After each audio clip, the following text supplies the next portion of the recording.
to the Port Clinton City Council regular scheduled meeting of November 25th, 2025 in the Linda Hartlab Chambers at Port Clinton City Hall. Would you please stand for the Pledge of Allegiance and a moment of silent reflection for those protecting Mr. Grant.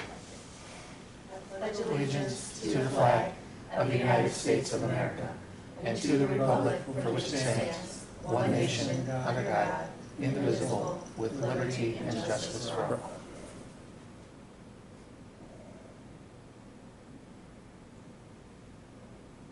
Thank you. You may be seated. Would the clerk please call the roll? Beth Gillum. Present. Margaret Phillips. Excused. Richard Morgan. Here. Avery Robinson. Excused. Pat Hovis. Here. Jerry Trolley. Excused. Kathy King. Here. Thank you. Council, you previously received the November 10, 2025 regular meeting minutes. Do I have a motion to approve the minutes? So moved. Thank you, Mrs. Gilman. Do I have a second? I'll second. Thank you. Any discussion? Okay, I have a motion by Mrs. Gilman, seconded by Mrs. King to approve the November 10, 2025 regular meeting minutes. All in favor say aye. Aye. Opposed, the same sign. Thank you, they're approved. The chair notes the certification has been made regarding compliance with the rules and notifications of this meeting. We do have a guest presentation, Keith Dirth from the Transit Grant Coordinator for ODOT, and a presentation about the Go Bus program. Well, thank you, Council and Mayor. It's wonderful to be here tonight. I am Kirby Dirth. I'm a Transit Grant Coordinator within the Office of Transit at ODOT. Office of Transit is the steward of 5311 funds from the federal government that support rural public transit. You may be familiar with GELCAP, the Great Lakes Community Action Partnership. They're the stewards of that funding and operate local public transit here. As a portion of the funds that we receive every single year, 15% of it is required to be dedicated to support an intercity bus program within the state unless certified by the governor that it's not needed. It's definitely needed in Ohio.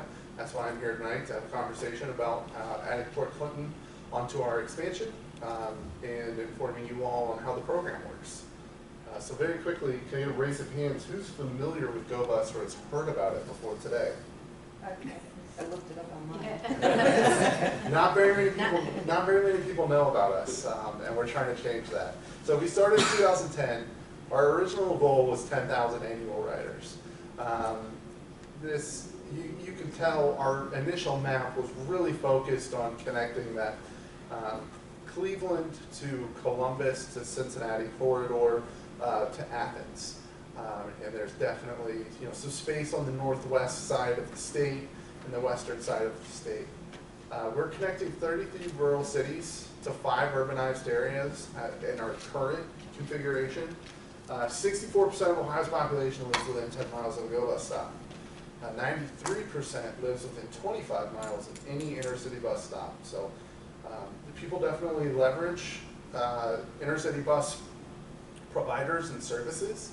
However, in the past, many of the private providers who have traditionally organized those services have started to pull back from stopping in rural communities.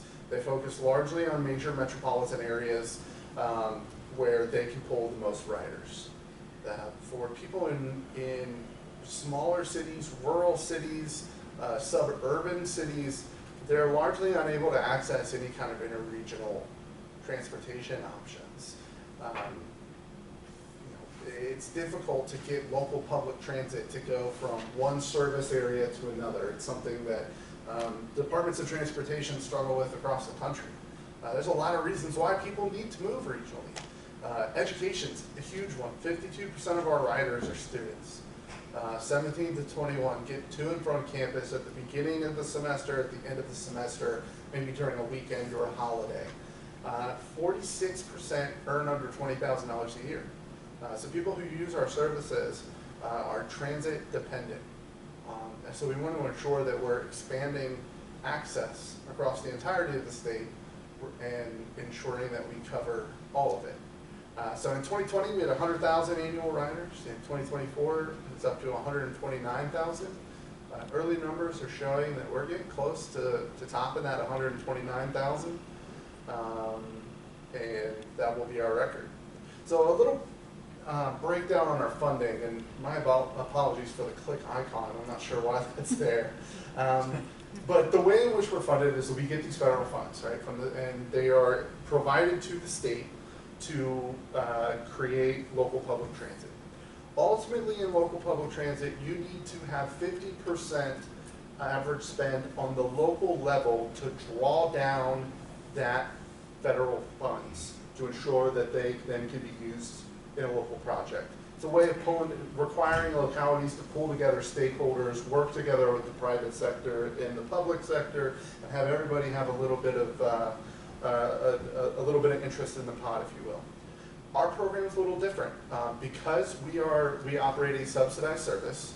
Our match is dependent on Greyhound certifying that our unsubsidized service is feeding their our subsidized service is feeding their unsubsidized routes. As long as we do that, they certify that the match can be waived, and we're able to just spend federal funds on this program that is guaranteed through legislation at the federal level and dictated to be spent in this way.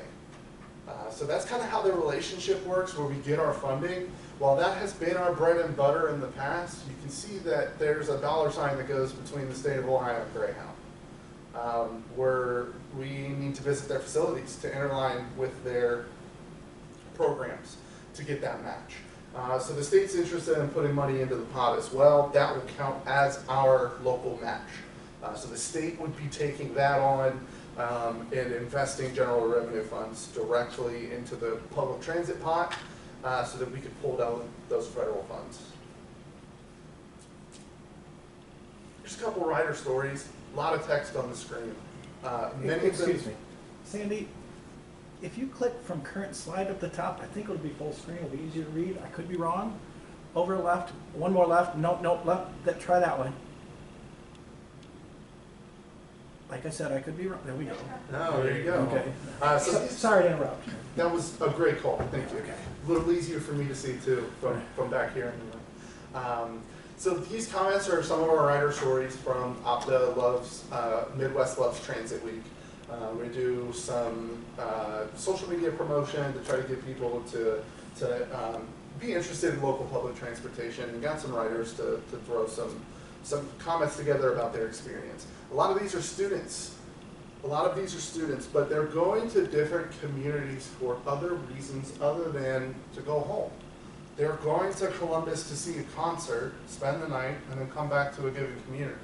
They're going to one of these is a handball tournament in southeastern Ohio in a rural city. This individual is able to get on the bus, compete, go back to wherever they came from. Other states, they really focus on tourism when it comes to their 5311F services. That's the designation, the Dash F is our intercity bus program. Think along the coast, bringing people from inland cities to the beach, or out of upstate New York into New York City. They focus heavily on tourism to move people throughout the state. Like I mentioned, traditionally, we're academic focused. However, and if you move on to the next slide, you'll see that our new map really takes advantage of the shoreline and connects to a number of communities along this northern route that we're pulling together. So with this expansion, you'll see 4 new routes. One is from Toledo to Ashtabula, Geneva on the Lake. One is Toledo to Columbus, visiting Bowling Green, Findlay, Upper Sandusky, and Marion, visiting both Bowling Green State University and Findlay. The other is Toledo to Dayton to Cincinnati. It's a rather large route, so we split it into 2 legs. That also hits Bowling Green and Findlay. Go out to Lima, where there are other intercity bus extension opportunities that go on to Chicago from Greyhound. Kenton, Bellefontaine, Urbana are connected, and then Springfield is our transfer point. At that point, you can hop on leg 2, which will take you to Yellow Springs, Dayton, Middletown, and Miami University at Oxford. And then obviously you're down in Cincinnati. Our stops in Cincinnati are at the University of Cincinnati and the Cincinnati Airport. In Toledo, we're going to be at the University of Toledo, as well as the Toledo Public Transit Hub, which is down the street from Amtrak. So somebody theoretically could take a bus ride from Fremont to Toledo to get on Amtrak to go out east. Could go to theoretically the Toledo Airport. Could access medical services.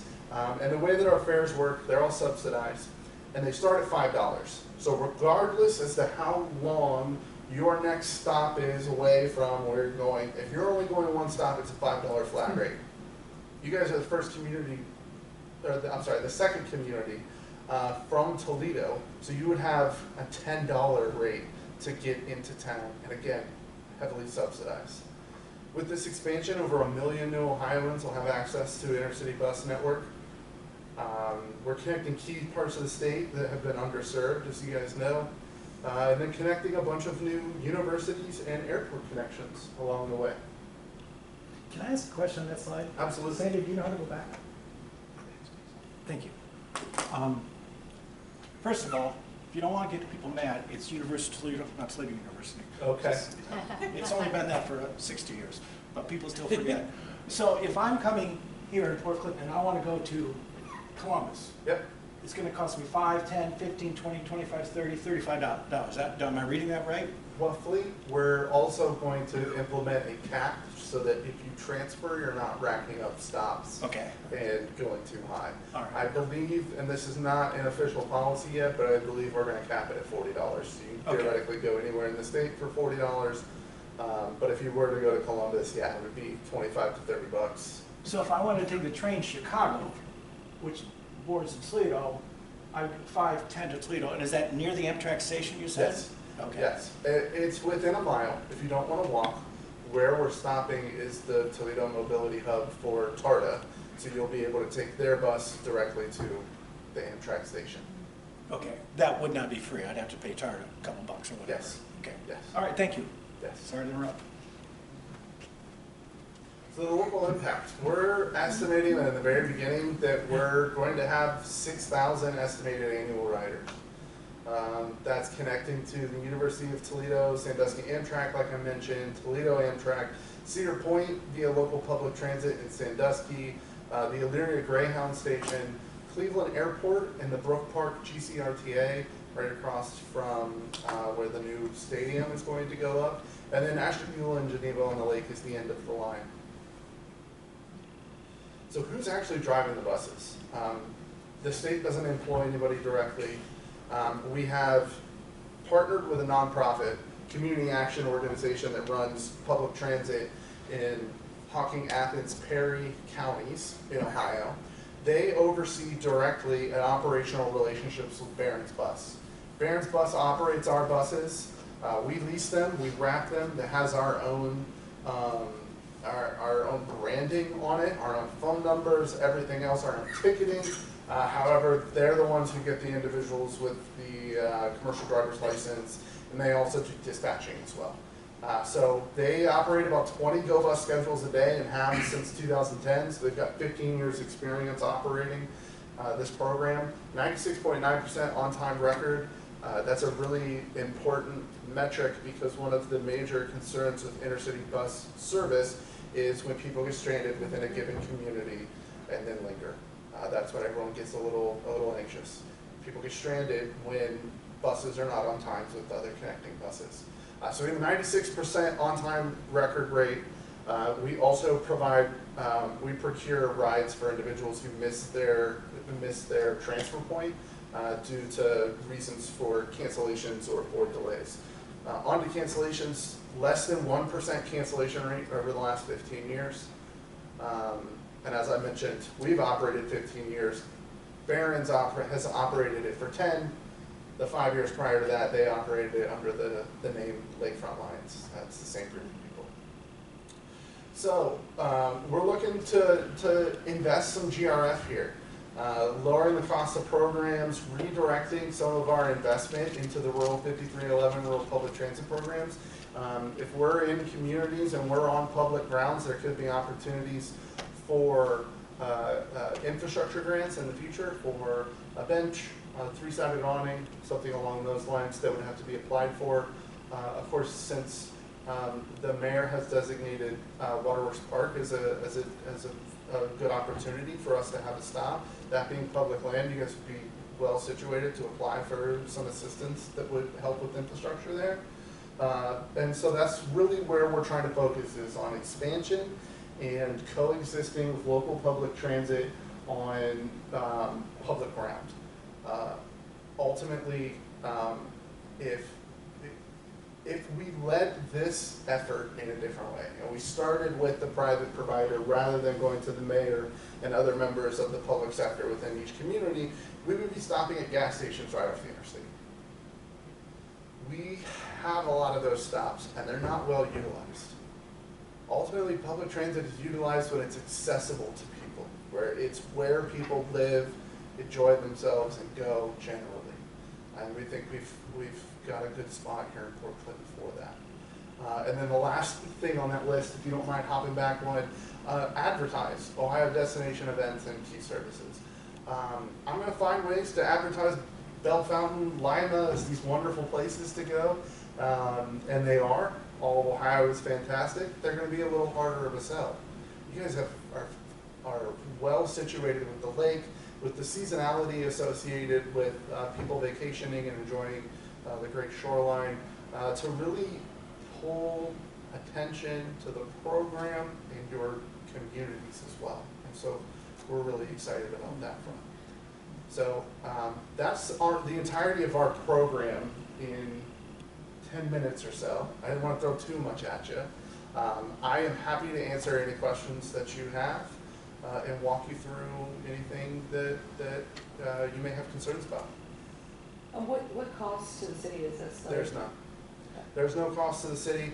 I have provided a site agreement document to the mayor that has been run through legal. It indemnifies the city of risk and maintains that the risk is ours, as in the state, and the provider.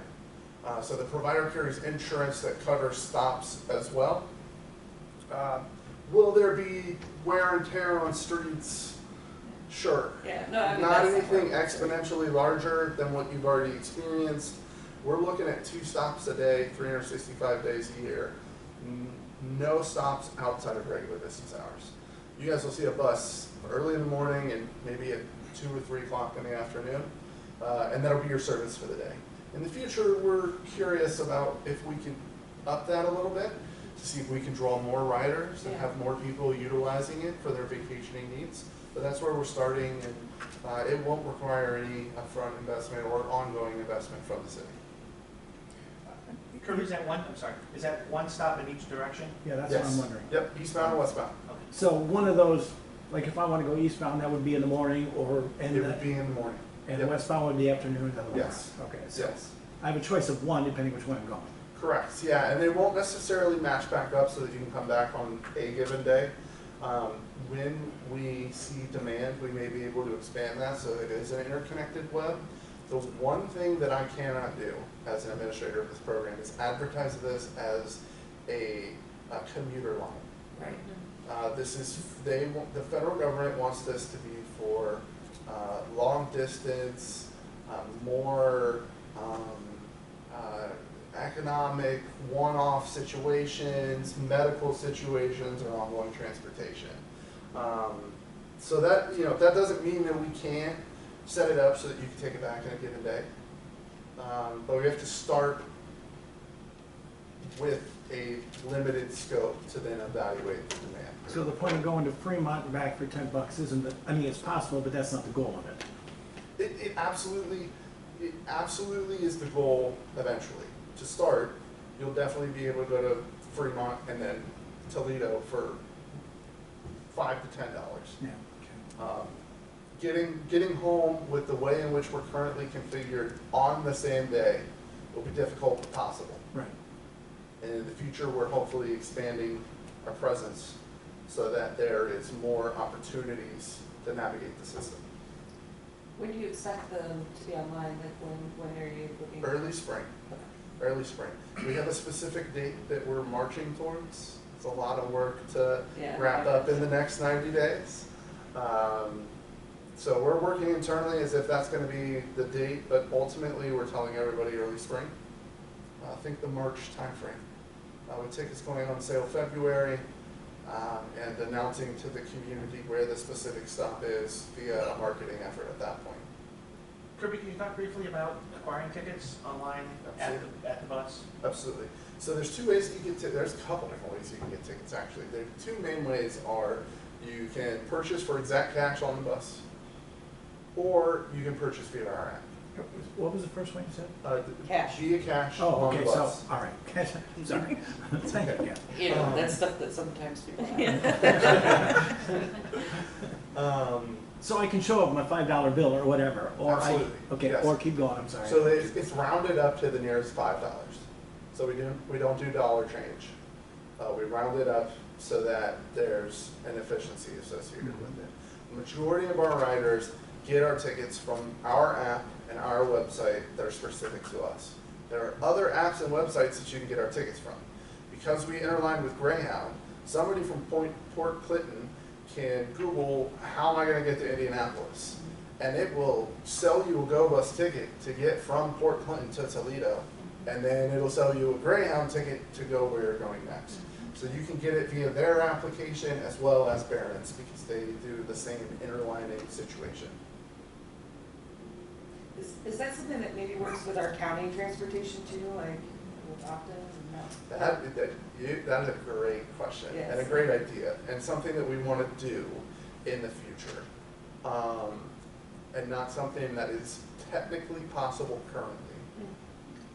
But if we throw enough money behind it one day, we can create a software that does that. Nice. I think those days are a little farther ahead Yeah. than we'd like Gotcha. them to be. But it's definitely a goal of ours. Would the parking just be in the Stones by the pier? Is that where the parking would be? No, it's gonna be where the blue canopy is. Yeah. So you pull into North. There's only a couple parking places there. It's open to spin around. That's where when the Jet Express was there, that's where they Yeah, had their no, bus. where- No, he's if not I like want to take it, where would I park? Private park. Oh, Right. yeah, In the. in the Okay, park, all yeah. right, yeah. So the parking is an interesting conversation. The reason that we want to interline with local public transit is so that you can take the bus to get on the bus. Obviously, not everyone's going to be able to do that. The city has the ability to either allow parking or ban it, and then we can advertise that on our website. So you can designate a specific parking lot, the GO Bus parking lot, GO Bus stops, or if you don't feel like doing that at all, and you don't like parking in that given area for GO Bus, you can put a 3-hour limit on it. You are not required to provide any specific parking. Is this 7 days a week? This holidays? is 7 days a week. Yep, holidays included. So during the Walleye Festival, we might fight for parking places. The rest of the summer, we should be. There, Kirby, there's a 500 spot parking lot, 150 feet from the bus stop. Beautiful. Great thing about our program too, I'm not the only one who works on it. We've got that nonprofit that I was talking about that we work with that organizes public transit in Southeast Ohio. They have 3 dedicated staff members that work operations. So you'll see a little less of me moving forward and more of them. Of course, I'll always be available. They work directly with the operator to smooth out any situations like a local public event that would result in our pathing to change. It happens all over the state. There's an exit that needs to be repaired. There's a parking lot that gets destroyed that needs fixed, and we have to move where we stop. It's something that we've worked on before, and that we've got good experience with. Okay, Ms. Jamie? In council, we've obviously talked a great deal about locals being able to go X and visitors coming to X, but one of the things that we brought to the table that is kind of unique to Port Clinton and Sandusky are all of the exchange visitors that come to the area. You know, they fly into Cleveland, and if their employer doesn't pick them up, that's a heck of an expense and a taxi ride to Port Clinton. This gives them the opportunity to get off the plane, get on the Cleveland MRT, go one stop, get off that, get on the GO Bus and come to Port Clinton, and they're here in a couple hours. So it's just another tool that the merchants in the area that use these exchange visitors have to say, hey, even though the airport's an hour and 5 minutes away, there's transportation out to bring you right here. Yeah, And they can go to that's Chicago huge. too. Yeah. Like, Yeah, you know, the like the kids, ones that exactly. live here all summer. can- So there's room for luggage on this thing, right? I'm sorry? There's room for luggage on this? Absolutely, so it's a full 40-foot intercity bus with the bays underneath. And 2 elevators for those with accessibility concerns. Ms. Cheney? Is this year round? Yeah, 365 days. And then what's the average, sorry, Joe? Go ahead. What's the average time it would take to get from Toledo to Cincinnati? Toledo, Cincinnati's a good one. So I the think way sounds like a 3-hour drive here. exactly. So there are trade-offs with our program. One of them is that you're going to be on the bus for a little longer than you would if you took a direct Greyhound Toledo to Cincinnati, because we're stopping at every community along the way. I think that off the top of my head, we're looking at like 6 or 7 hours from Toledo Okay. to Cincinnati. I looked up Columbus to Cleveland earlier, and it was 7 hours. And on a private line, it would be Yeah. a lot faster because you're not stopping in Right. between. But like, I assume there, like, it wasn't on the same line, so I assume like there's a layover, right? Like if you've got a connection. Yeah, I I think would- that's what- with that one specifically, I would hope so. I think that one thing that I can share is that from Toledo to Ashtabula is 5 hours. So the entirety of the line that you guys are on are 5 hours. Toledo to Columbus is about 4. Really takes 2 and some change on a regular intercity bus that's only going to those 2, and maybe be 3. So that's the trade-off, right, is the convenience. You're saving money significantly, Yeah. but you're spending more time traveling on a bus. And you know that's the purpose of the program, right? Is to visit smaller communities that throughout the way. And we do our best to not pick and choose. Ultimately, we have to. Otherwise, it'd take 15 hours to get to Columbus. But the purpose of the program is to connect some of these communities in between that traditionally don't have that connectivity. And do you work with like local visitors bureaus and things like that, like our Shores and Yeah, Islands? so I don't think that we've done a good job of it in the past. That's something that we're working really hard on this time around. And it starts with starting with the local community rather than setting up service and then trying to market it, brand it, and bring everybody else along. Okay, one last question for me. I was gonna point to this close. If I wanted to go to Cleveland Airport, Yeah. okay, whatever time that leaves, I take that, and it doesn't take me to the airport, it takes me to a Cleveland bus stop, and I take that to the airport. Yes. And so it takes me, I don't know how many stops, $15 or so to get to, I don't know how many stops are between here and the Cleveland Airport. But it's $5 per stop, right? It's $5 to the first one. Beyond that, it's based on mileage, but $5 per stop is a good way to think about it. Okay. That's roughly what it would be. And then, how long would all that take to get from Port Clinton to the Cleveland Airport? Can you guess at that? A couple hours, maybe 2, maybe 3. And our stop is at GCRTA Brook Park, which is across the street from the Ford engine plant and the airport. So although it's probably not in walking distance, they have a shuttle, because at the GCRTA Brook Park location, they also have rail, local buses, and other intercity buses as well. So there will be some sort of shuttle that you can take. Okay. Guys, the way I looked at it, a few years ago, I went out to Lincoln, Nebraska for a Ohio State football game. And we looked at the price of tickets from Cleveland to Lincoln, and it was 600 and some bucks. Well, we drove 13, 14 hours for 2 tanks of gas going one way. Saved a bunch of money, but yeah, we were on the road for, it seemed like 3.5 days. It's kind of the same scenario. You know? You want to get there quick, you pay a bunch of money. You want to get there affordably, this is a great option. That's right. And you don't have to drive. Yeah, I just had a quick question. Like, how do you assess the viability of a location you're choosing? And historically, have you ever had to drop a city and go to a different city? Great question. It's something that I skipped over in my presentation. Every 5 years, we have to certify that whether or not the needs of intercity bus are met within the state. If we certify that, we don't have to spend the money on an intercity bus. Obviously, we have never not done that, and we won't, because we have a program that's operating and in many rurals that aren't connected. as a part of those 5-year increments, we have to do an evaluative process with a planning firm to showcase the data behind it.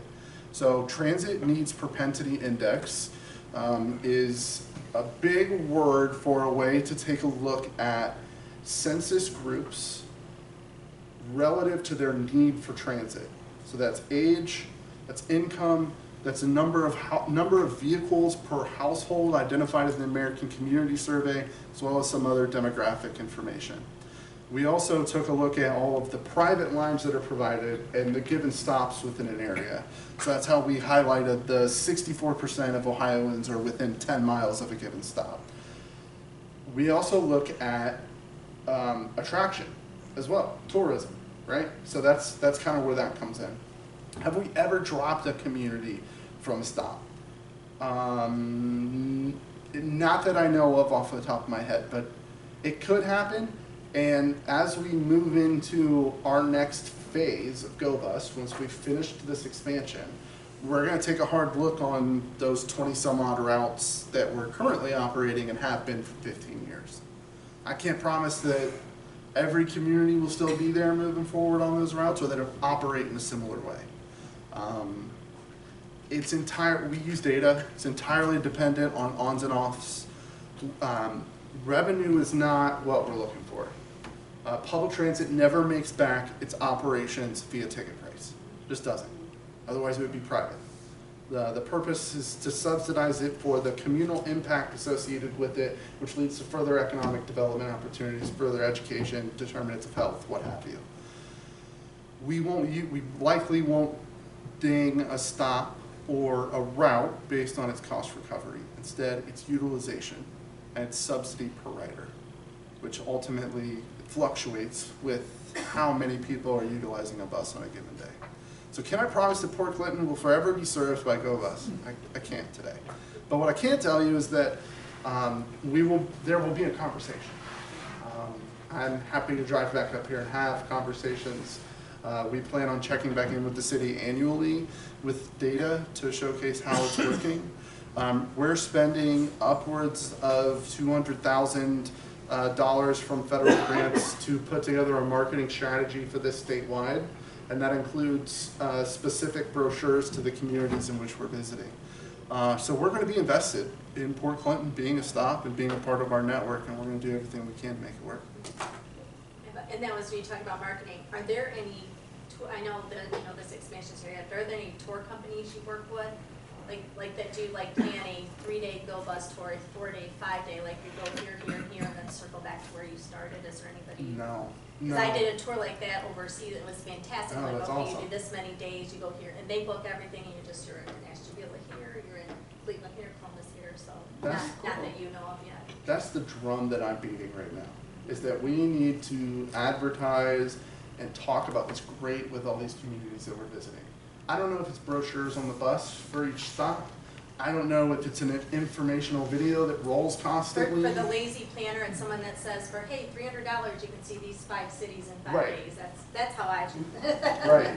No, we're trying to find different ways to incentivize and encourage people to explore Ohio and do so in a way that doesn't break the bank. And I think that any of those ideas will definitely help us get there. And council, if you will, city was supposed to have a meeting with Kirby a few weeks ago. Circumstances arose where we had to cancel that. In front of you is some legislation for its first reading. It should have been the second reading. You should have seen this before. We just didn't get a chance to get together. So I'm asking that you give this consideration on its second reading, which would be December 9th, because our agreement with GoBus has to be signed and in their hands by the 19th of December to make this happen. And that's purely because of the marketing campaign that we're doing. If we're looking to sell tickets in February, be open in early spring, we've got this firm already on the books starting to do work. If we want to print everything and get our advertisements out, I have been given the due date of December 19th before we drop communities for non-signature. So thank you for bringing that up. Thank you. Absolutely. Thank you very much. You're more than welcome to stay for the rest of the meeting, but if you would like to leave. He would be the first one to stay. You have to drive back to Columbus, Yes, and yes, I've got yes, a 2-year-old at home, so I will take off. Okay. But thank you guys for having me, appreciate it. Thank you Thank for you for coming, coming. very Thank you. informational. Absolutely. Have a happy Thanksgiving. Thank you, you all as well. Thank you. Thank you, Kurt. Here's Yeah, absolutely. Good to meet you in Thanks, person. I'll give you a call. All right, thank you, sir. Nice to meet you guys. Take care. Okay, we have no public comment. Move on to executive officer reports. Council, under ordinances and resolutions, as we have enough for a quorum to meet, we do not have enough to vote on any ordinances. So when we get to the third reading of ordinance 29-25, I wanted to entertain a motion to table it until the next meeting. Then we have new resolution 25-10, which council has been asked to pass out on its second reading. I'm going to sign that as Mrs. Gilman is the one that requested it to her Economic and Community Development Committee for discussion. We have ordinance 35-25. It is not assigned to the committee. That's the one the mayor spoke about, and they would like that passed on its second reading. Also, the swearing in for the new council people, per se, will be December 23rd at 5:45, right before the council meeting. Is that all I have? Mayor's report. Oh, Thank you, happy Mayor. Thanksgiving, sorry about that. Thank you, Madam President. Good evening, members of council. As we all know, we had anticipated Mr. Sass being an interim safety service director 9 to 12 months, Tracy coming back, and all would be well. Obviously, that didn't happen. So I was hoping you'd indulge me with a second moment of silence in memory of Tracy Colston.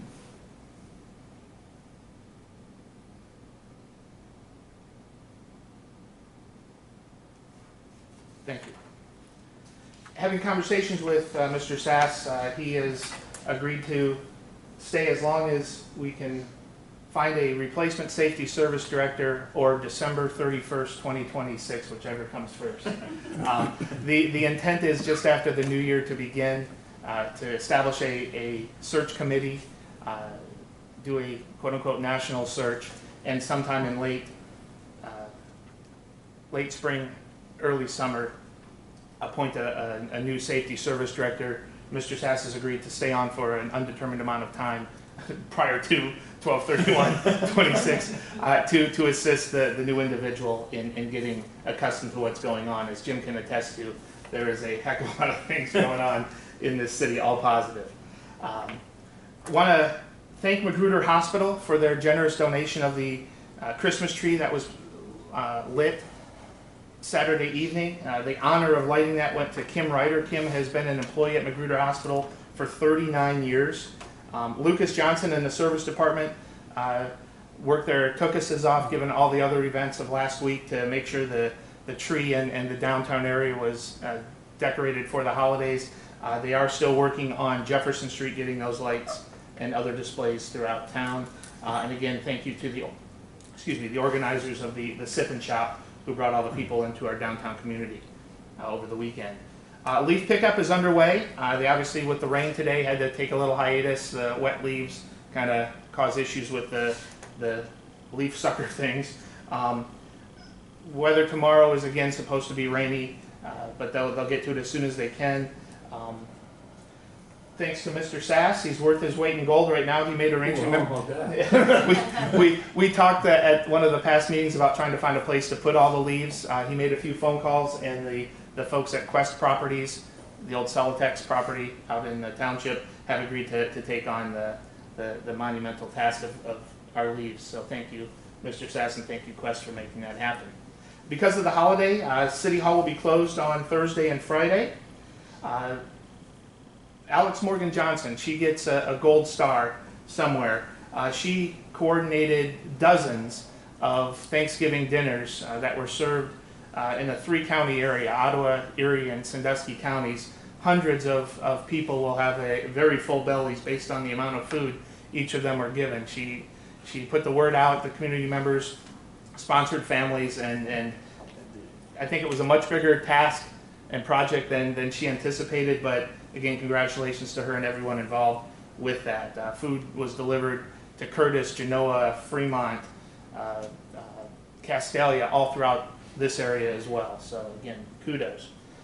December 6th, Santa Claus and Mrs. Claus will be at Moonwicks in downtown Port Clinton from 3 until 5 p.m. So bring the kids, bring the dogs, bring the cats. Again, Santa has requested absolutely, positively no snakes or spiders.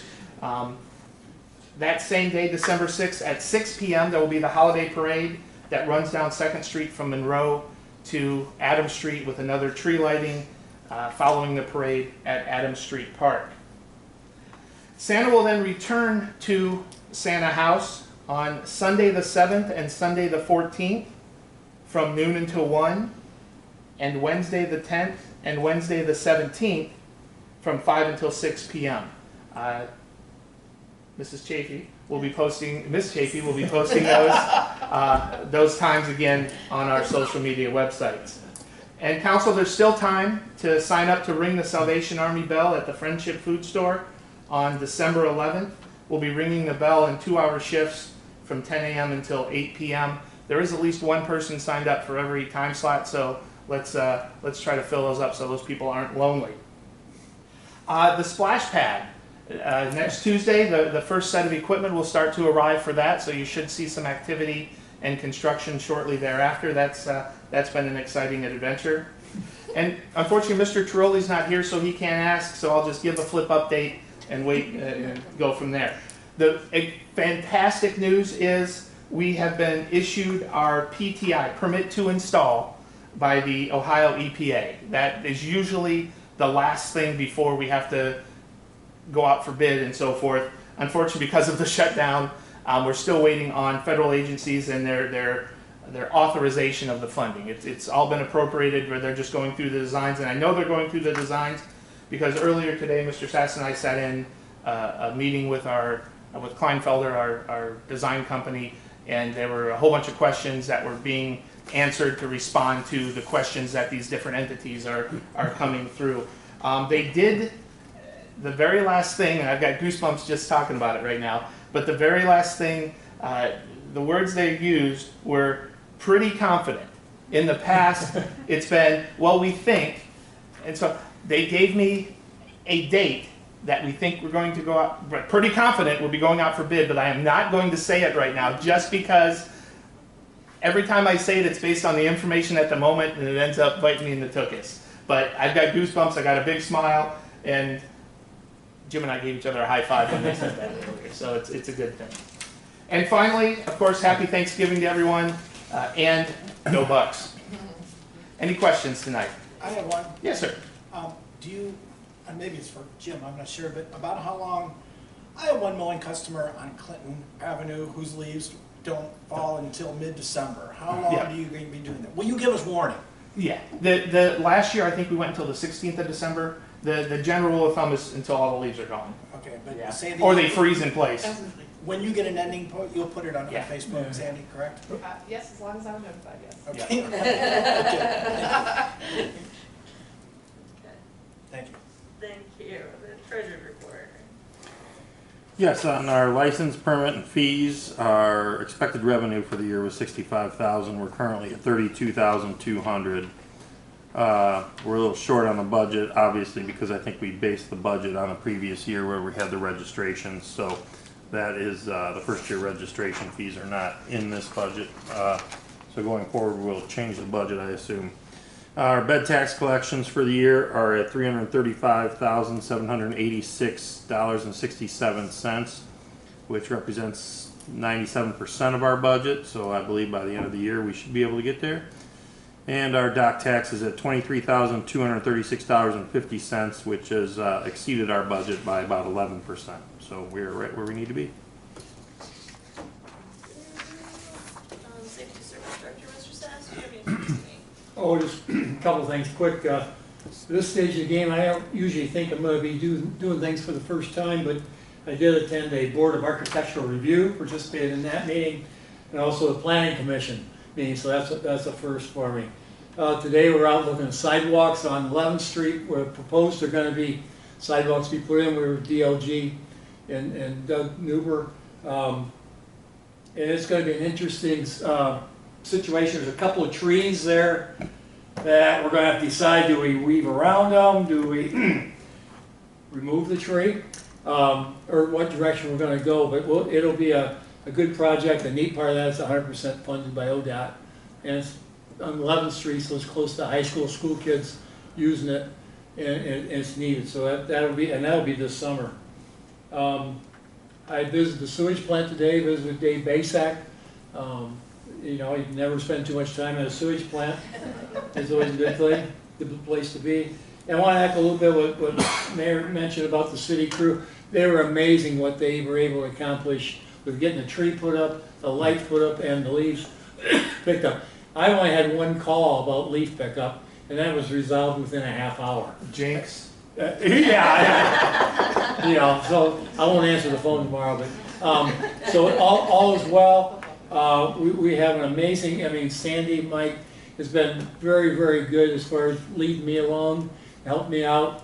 Our supervisors are incredible. You should be very, very proud of the folks that you have leading our city as far as in the workforce. And we're all in this together. We're gonna make it go. So I'm very, very appreciative for everyone's consideration and confidence. So thank you, and have a great Thanksgiving, and go Bucks. Okay, committee reports. Finance, Ms. Owens? We will be having a finance committee meeting on Monday, December 8th at 6 p.m. to discuss ordinance 33-25.